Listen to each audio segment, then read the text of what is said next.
So, growing up, E.T. Was a movie from the 80s, which, if you're younger, you might not know about. Um, the story is actually, some people don't believe it is actually about Jesus, which is kind of wild.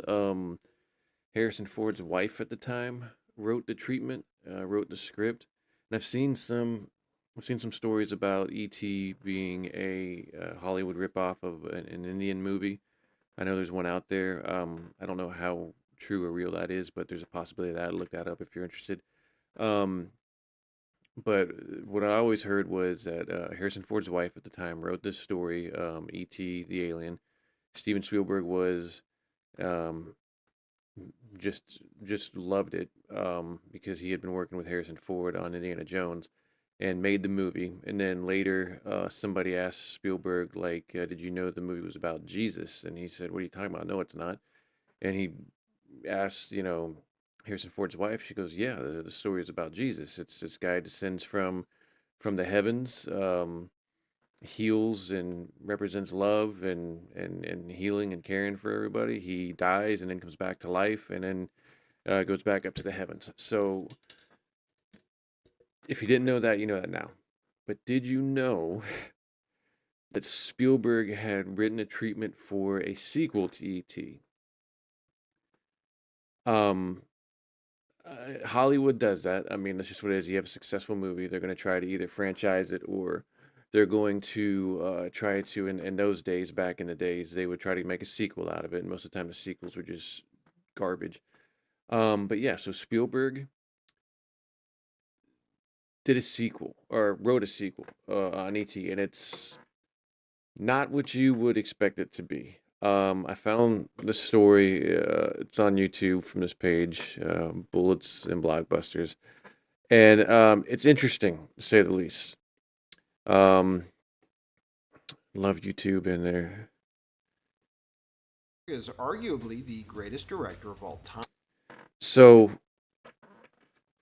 if you didn't tell by their thumbnail, it was a horror movie. I don't want to give too much away, but it was basically a horror movie, and this guy goes into explaining what his treatment was for the second From ET. Jaws and Close Encounters to Indiana Jones, E.T., and Jurassic Park. No other director has as many hits at the box office that were also massive pop cultural landmarks. However, over the course of his illustrious career, there are several films and sequels that went unmade, which likely would have found their place alongside his other blockbuster hits had they been brought to life. So let's dive in and take a look at what could have been Steven Spielberg's unmade films. Before Jaws, TV advertising for movies was practically non existent, with new films being marketed mostly in print ads. Not only that, but before The Godfather a few years earlier, films had rolling releases, Let's get into meaning the they ET played at movie. a This few one is first-run theaters in major okay. markets Here for we a go. special Here we go. co-billed with A Boy's Life, the working title for E.T. 1 month after E.T. came out, Spielberg and Matheson got together again to write a treatment for a sequel that would have brought evil aliens to Earth. Attracted by E.T.'s phone home signal that he and Elliot sent out into space in the first film. These aliens are not only carnivorous, but they're also albino mutated versions of the same species as E.T., and they've been at war with E.T.'s faction for decades. Thinking E.T. has returned, Elliot, his siblings, and their friends bike out to the forest to greet him, only to be abducted by the evil aliens who interrogate them telepathically, demanding to know the whereabouts of the fugitive alien known to the kids as E.T., but whose real name is Zrek. As the kids undergo intense interrogation, Elliot's painful cries echo into outer space. Eventually, E.T. returns, responding to Elliot's cries for help, saves the kids, and reprograms the evil alien ship to leave Earth and travel to a remote corner of the galaxy before E.T. gives another tearful goodbye to Elliot and leaves on his own ship. Now, if the idea of an E.T. sequel taking place mostly on an alien ship as kids get tortured, with E.T. only showing up briefly at the end of the film sounds awful, there's a very good reason for that, and that's because it was done on purpose. Allegedly, Spielberg was contractually obligated to develop a potential sequel idea, and so he submitted one so bad that no one in their right mind would greenlight it. That's also probably probably why this was written 1 month after E.T. came out in theaters, so Spielberg could get it over with and move on with his life. Remember, Spielberg is a master when it comes to dealing with studio executives. For example, on Back to the Future, which he produced, when a studio executive sent a memo asking them to change the title of the film to Spaceman from Pluto, Spielberg responded with a memo of his own, saying, "Dear Sid,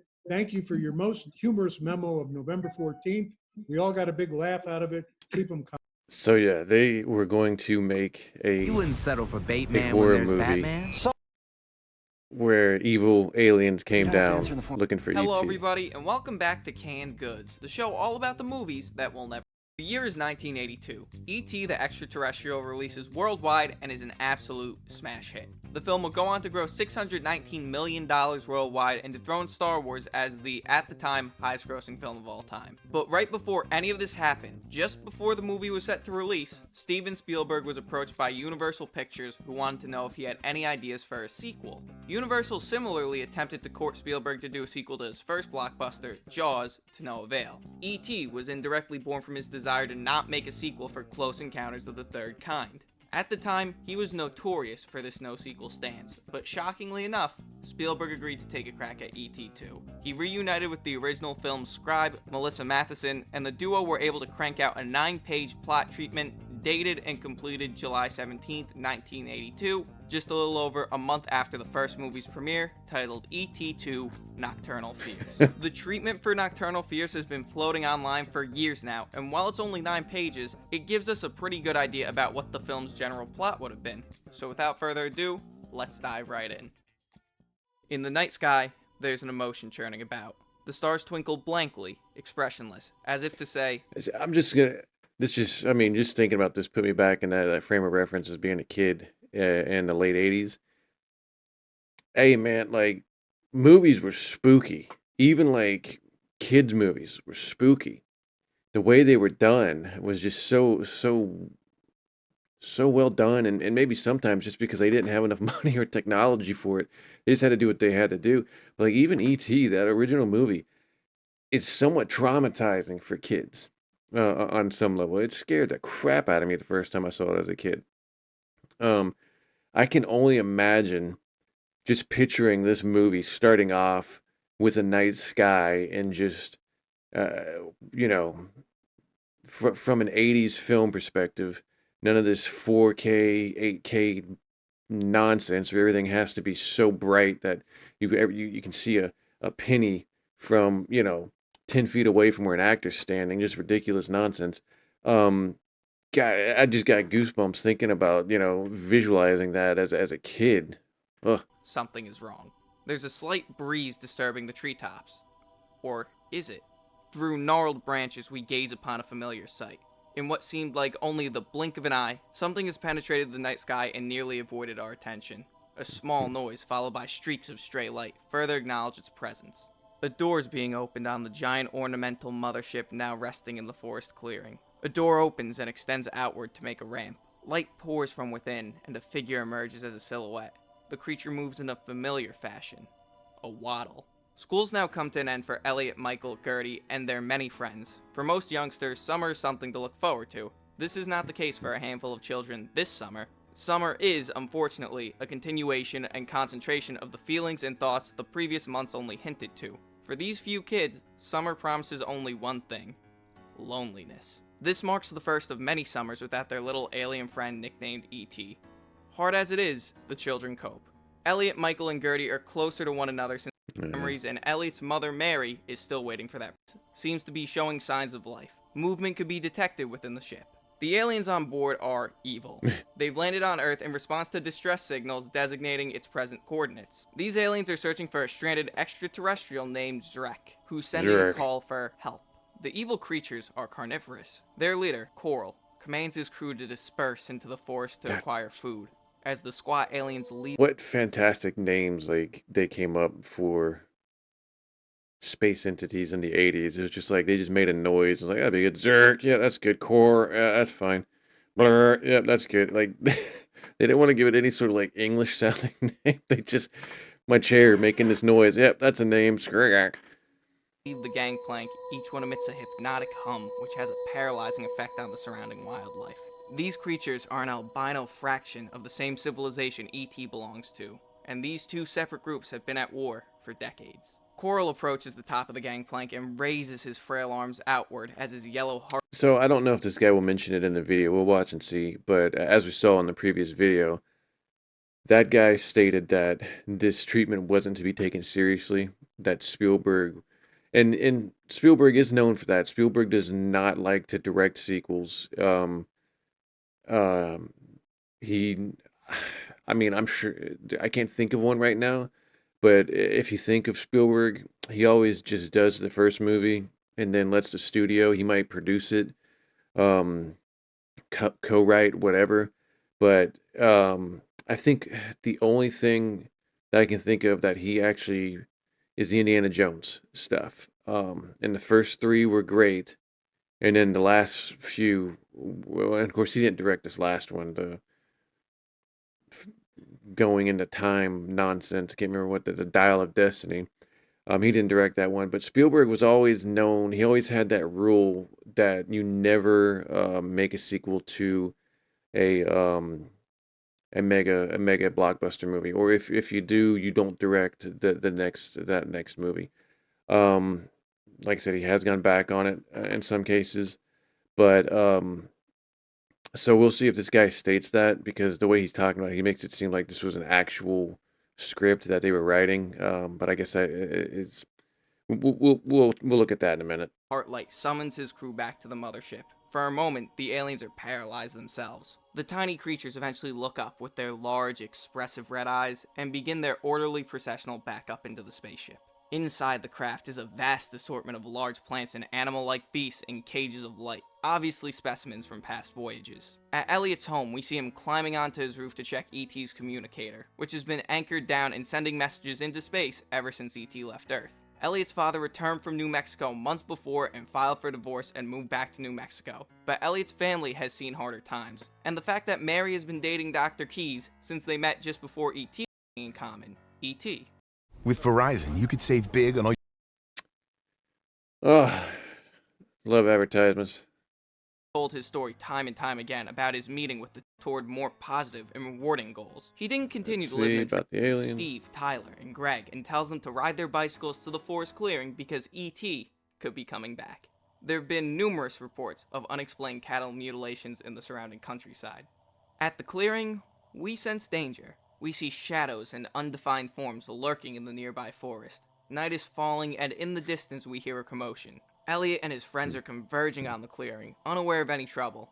They arrive and dismount their bicycles. In a sense of pure awe, everybody gazes upon the dark contours of the massive space machine. Suddenly, the figure of Coral appears in an illuminated porthole. Telepathically, Coral speaks to the children, asking the whereabouts of the fugitive alien Drek. The children reply honestly that he's gone home. Coral becomes angry, believing that they're lying. When the children regain their senses, they're surrounded by the evil alien creatures who were hiding in the forest. The creatures are... I mean, just think about that. A kid in the '80s. So in '82, when ET came out, I was one. So I mean, I wasn't. I didn't watch it till later in the '80s. But just imagine you're like 6, 7, 8 years old. You go and see the first ET. And I mean, it kind of traumatizes you a little bit, but it's not, not overbearing. It ends well. It's a great, great movie. And then the sequel comes out, and you're sitting in the theaters, and they trailers weren't like what they are now, where you have like a whole year of teasers and things getting out. You went into a movie not knowing what you were going to get, not knowing if it was going to be good or bad. I mean, these days everything is dissected within 5 minutes of a trailer being dropped, and people determine if it's going to be good or bad. Back in those days, you might just in a theater just get like a black screen with stars and a voiceover. Oh, E.T. came to the planet for good, adventure, da da da, and then left. But now he's back, and then it just fades into a bright light, and E.T. 2, comes out. And imagine taking your kids, and you're thinking you're going to see this little adorable alien come and take them on another adventure, and it starts off like this. with the kids being surrounded in the woods by evil freaking aliens with red eyes. Carrying some kind of dagger. Elliot advances in a friendly gesture, but barely escapes being bitten, or even killed, by the aliens' razor-sharp teeth. Several of the aliens even bare their fangs from time to time to show that they mean business. Coral orders that the children be brought aboard. Reluctantly, Elliot and his friends follow. In the hours that follow, Elliot and his companions are questioned extensively, but the aliens will not accept the truth in their responses. While one child is interrogated, another is being examined. Gertie is crying, calling for Mary and E.T. for help. The others endure, as their wargaming experiences have taught them. At Elliot's home, Mary is arriving from an extended date with Dr. Keyes. They enter the empty house and proceed to investigate further why nobody is home. It's past 11 p.m. It's now time for Elliot to be questioned. The aliens show no mercy when he replies the truth.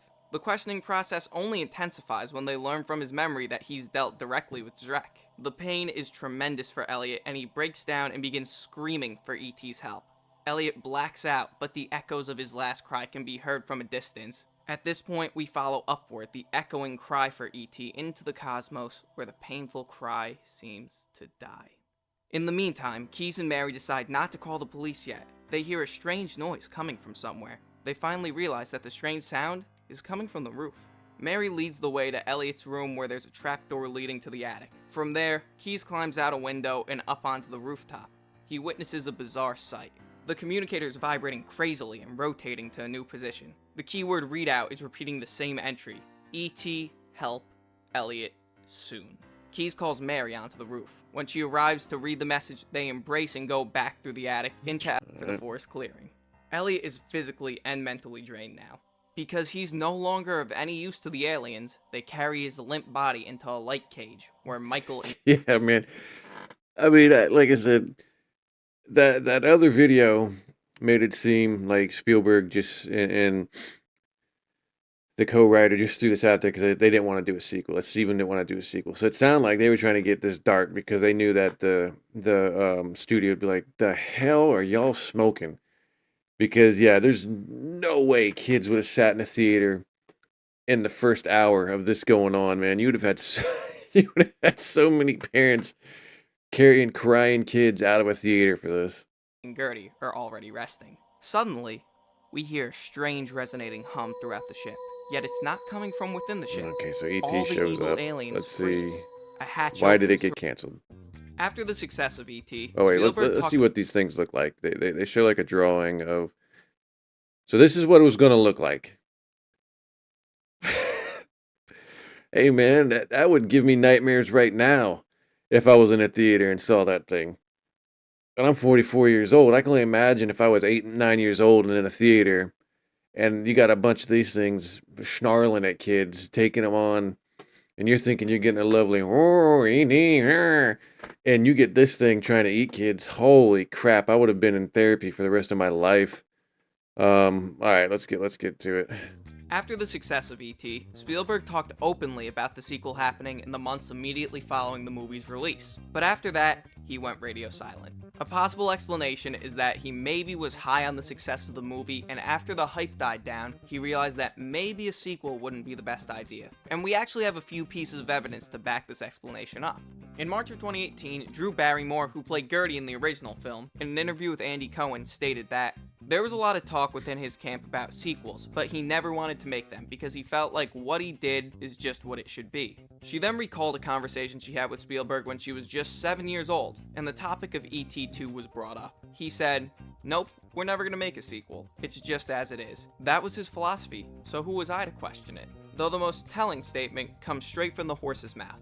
Years after E.T. was released, upon reflection and the notion of a sequel, Steven Spielberg himself, in a dialogue with the American Film Institute, stated, "Sequels can be very dangerous because they compromise your truth as an artist. I think a sequel to E.T. would do nothing but rob the original of its virginity. People only remember the latest episode, while the pilot tarnishes." And that's what I was saying earlier, where yeah, that's how Spielberg has always been. It's like the Jaws movies; he never directed any of them. I think he produced the second one, maybe, and probably washed his hands of 3 and Revenge. I mean, he gets paid for that stuff still. But again, Jurassic Park, He only did the first one, and then he just produced the others. Indiana Jones is the only thing that I can think of that he actually did a sequel, that he directed the sequels on. Now, there are some people saying that Ready Player 2, he's doing a sequel for that one. Um, so say what you will on that, but Spielberg is not very known for doing it. So I somewhat, yeah, I somewhat agree with that first video that we saw where the guy said like they did this just because they didn't want to do the sequel. They made it as dark as they could because they didn't want the studio to press them into actually doing another ET. But man, did he go dark with that fake sequel. So in the end, it turns out that the sequel was cancelled on Spielberg's own accord because he wanted to keep the purity of his original film. Nocturnal Fears was definitely an interesting movie, but I think it's for the best that it never saw the light of day. Because when a sequel strays so far from the original film, that it betrays the core of what made the original so special. Okay, yeah, so this guy, he's still speaking on it as if Spielberg was intending to make that movie. Again, I don't think he was. I agree with that first video that we saw where the guy said that he wasn't about making a sequel and knew the studio was going to rush him into making one, and so they came up with just some dark ass script so they didn't have to do it. Um, yeah, I don't think Spielberg had any intent on making a sequel for this and just submarined or sabotaged his own sequel. God, look at that thing. Fucking crazy looking. So I think this guy is just a little off where, I mean, he's making it seem like Spielberg had the intent that he actually wanted to do it, but then, oh, well, virtue and whatever, decided not to do it. I don't think that had it at all, but let's see. Spielberg is best known for transforming the landscape. When did this come out? When was this written?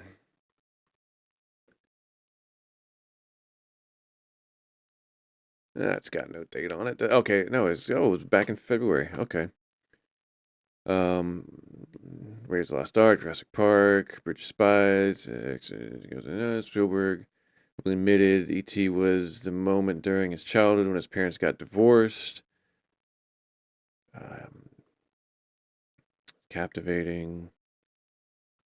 What Steven Spielberg? Why he didn't make the sequel? Steven Spielberg did enlist E.T.'s screenwriter Melissa Matheson to co-write a treatment for him in the sequel, which was previously titled E.T. 2 Nocturnal Fears. The sequel was going to be about Elliot kidnapped by evil aliens and calling on E.T. to rescue him. Spielberg soon scrapped the idea, however, because he felt the sequel wasn't going to add anything. Director said in 2009 we had nowhere to take it except to go home with him. Famously, E.T. asked Elliot to come with him onto the spaceship in the final movie scene, but Elliot refuses, cutting off the adventure for the development of another story in space. Spielberg worried that the sequel would take something away from the original movie. I think a sequel. Okay. So he's just still running with it. Would have ruined the magic of it. What is this about? Lost Ark, and we were setting up a shot, and I was picking up fossils in the desert, which used to be the bottom of the ocean millions of years ago. And we were out there in the Nefta Desert. The whole story hit me like a ton of bricks, and which was really a story about my mom and dad when they got divorced and how I felt. So he's just talking about he's not talking about anything else. The emotional finale. Spielberg changed his mind and rejected the sequel before it got past the idea stage. Okay, so I mean that's not really giving you anything besides him just saying what he needs to say on it. Yeah, man. I mean, I'm just gonna put it back on this crazy looking alien. Just think of that what we heard about that small treatment, being in the woods with carnivorous aliens that have red eyes and fangs, and I mean, Spielberg has this thing with aliens, dude. He's all about extraterrestrials, but that right there would have traumatized the living crap out of a generation forever. I remember my dad telling me a story when Alien first came out back in '79. Again, they didn't put like crazy trailers. You were lucky if you got a trailer for a movie. Mostly it was just a voice over speaking on a screen of just stuff and like trying to explain what the movie's going to be, or it was just a bunch of cut up stuff, scenes that made no sense. Um, my dad told me this story where him and my mom went to go see that movie Alien, and they thought it was going to be something like a friendly like alien movie. Like ET hadn't come out at that time, but he said it was, they just assumed it would have been something like what ET was later. Um, and it was they weren't the only one that thought that. They were in the theater, and there were like two families that brought kids to that movie, like under the age of 10, to see Alien, and they left that theater like, holy crap, that was not what we thought it was supposed to be. And I think they even said one of the families, like, the minute that thing jumped out of the chest alien broke out of that one dude's chest, that the one family with kids left. Like, yeah, that was not for them. So just imagine an ET2 Nocturnal Fears with that, where you have just a theater full of kids thinking it's going to be great. Oh man, that theater would have just smelled like pee and tears by the, by the end of that movie. Um, hey, let me know what you think. Let me know if you think he was actually going to make that movie or not. Remember to like, subscribe. Hey, have yourself a good day. Find a good earth and dig it and get outside more. All right, later.